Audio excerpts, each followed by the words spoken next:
Hi everyone, welcome back to my channel. నేను already last వీడియోలో చెప్పాను బేబీ క్యాప్ అయితే వర్స్ట్ క్వాలిటీతో వచ్చింది అని. సో మళ్ళీ ఆర్డర్ చేశాను కూడా చెప్పాను కదా. సో ఆర్డర్ అయితే రిసీవ్ అయిపోయింది. ఇది ఇలా ఉంటుంది బేబీ క్యాప్. నేను లాస్ట్ టైం వచ్చింది ఏంటంటే ఒక థర్మాకోల్ షీట్ ఎలా వచ్చిందో అట్లా వచ్చింది. ఇది అనమాట ఒరిజినల్. సో ఇంకా అక్కడైతే నేను మళ్ళీ రిటర్న్ పెట్టలేక వేస్ట్ అయిపోయింది ఇంకా ప్రొడక్ట్. ఇప్పుడు మళ్ళీ దీనికైతే 89 అంటే ఆల్మోస్ట్ 90 అయితే పెట్టాను. సో ఇది క్వాలిటీ చాలా బాగుంది, ఎఫెక్టబుల్, దీనికి పెట్టచ్చు అనమాట 90. అసలుకైతే ఒరిజినల్ ప్రైస్ 125 రూపీస్ ఏమో ఉంది.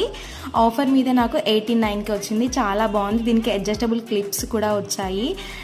ఈ క్యాప్ మొత్తం complete silicon and pure plastic అనమాట. చాలా బాగుంది. ఫ్రంట్ సైడ్ వచ్చేసి సిలికాన్ వచ్చింది. ఆ క్వీన్ మోడల్ వచ్చేసి మొత్తం ప్లాస్టిక్ అనమాట. ప్యూర్గా ఉంది ప్లాస్టిక్ కూడా, అంటే డర్టీగా లేకుండా చాలా పర్ఫెక్ట్గా ఇచ్చాడు ప్లాస్టిక్. మరి ఈ వీడియో నచ్చితే మన ఛానల్ని సబ్స్క్రైబ్ చేసుకొని వీడియోని లైక్ చేయండి.